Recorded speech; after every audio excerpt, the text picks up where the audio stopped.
Our daily Bible reading today comes from Jeremiah chapter 15 through chapter 17.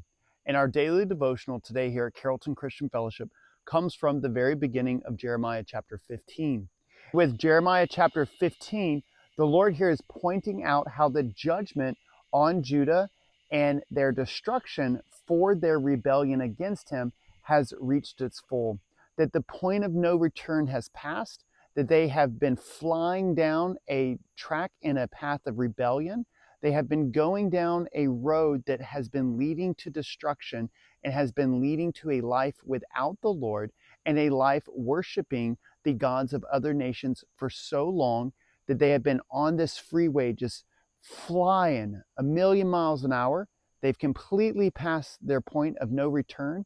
And now the Lord here points out what it is that is in store for them and what is before them, because they have been seeking these other gods of these other nations. Now the Lord is going to say, fine, you want them, I'm going to give them to you. If that's what you want, if you want these gods of these other nations, which all they are the works of man's hands. So in other words, if what you want is you want to be the toy and the plaything and the punching bag of other men's hands, then very well, I'm going to give you right over to them. Then in verses 2 through 4, the Lord says what kind of destruction is going to be before them. What kind of destruction that the Lord is going to hand them over to because of the rebellion. The Lord is no longer going to be standing in the gap to pushing off and to withholding all of this evil that desires and has always been desiring to come against them.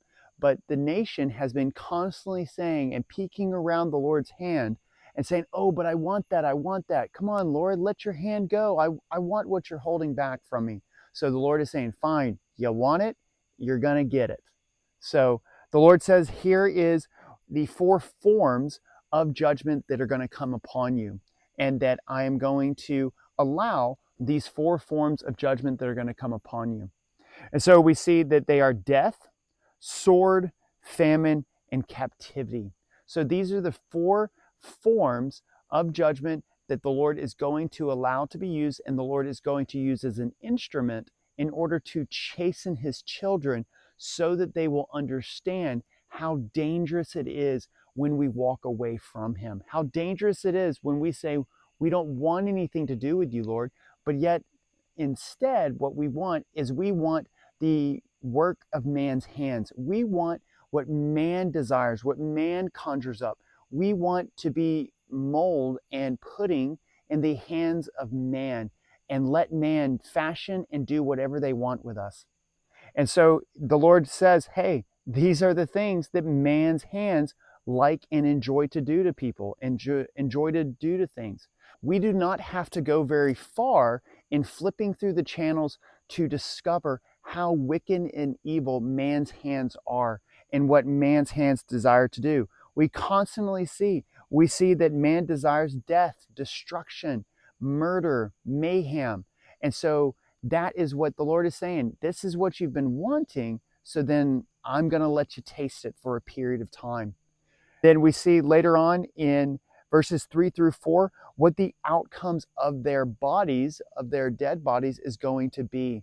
The Lord shows here that not only is it that all of mankind has constantly been desiring to devour the nation, the Lord says that there will be sword that comes upon them. There will be dogs that tear them apart, that pull them and drag them away, that the birds of the air will peck out and will devour their bodies after they have died.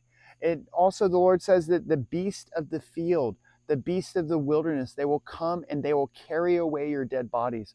So even for the consequences, even for your death, not only the consequences in life are horrific and the consequences that are coming, but also the consequences in your death if you desire and decide to be away from me, but also the consequences in death. The consequences in life are going to be horrific and bad, and also the consequences in death when you desire and decide to forsake me and my ways, it is also horrible. So that's what the Lord is pointing out here to them and also for us. Then the Lord says in closing in these first 4 verses that all of this is because of the rebellion that the people had followed of Manasseh. And Manasseh's rebellion into playing around and going after and desiring other gods in his life and other works of man's hands to direct and lead his life, even though his father Hezekiah was such a good picture and a direction to him of what it is to walk before the Lord. The Lord is saying that he is now going to hand them over into the hands of the nations that they have been seeking to worship and seeking to lift up and elevate in their eyes and in their worship. And so now the Lord's saying, very well, I'm going to hand you over. So I hope this will be a good encouragement to us. And I hope that this can encourage us in how we make decisions throughout our day and throughout our months and throughout our year. How we make decisions about what it is that we are going to hold as most valuable in our passion, our drive, our desire, and also what we think about and what we desire to learn and know and grow in. So just think about it, whatever these things are other than the Lord, what have you seen in a history of them, what these things do to those who place all of their trust and faith into it? The stock market, for one, we can see that an individual who places all of their faith and trust in the stock market, just over 100 years has shown that those individuals, they can become very disappointed and very destroyed in their livelihood very quickly. And then any other area that we see as well in our life, the housing market. What about those individuals who placed all of their trust in the housing market going into 2008? Well, guess what the Lord did? The Lord said, fine, if you want to go and worship after the God of your hands and the God of building houses, very well, here's your consequences. And we saw the like of that after 2008. And so again, I hope this will be an encouragement to you of what it is in your life today, here in 2024, going into this difficult times that we are looking at, what it is that you might be already seeking after and saying, okay, I want these fashions of my hands to be my God. I'm spending all of my desire, my passion, all of my best of my time throughout the day. I'm spending all of my desire for growing in the knowledge and understanding of these things. Guess what? That is an idol. That is the definition of an idol. And the Lord says that those are things that we place and make up as gods. And so with Jerusalem, the Lord has said that, hey, you're past a point of no return.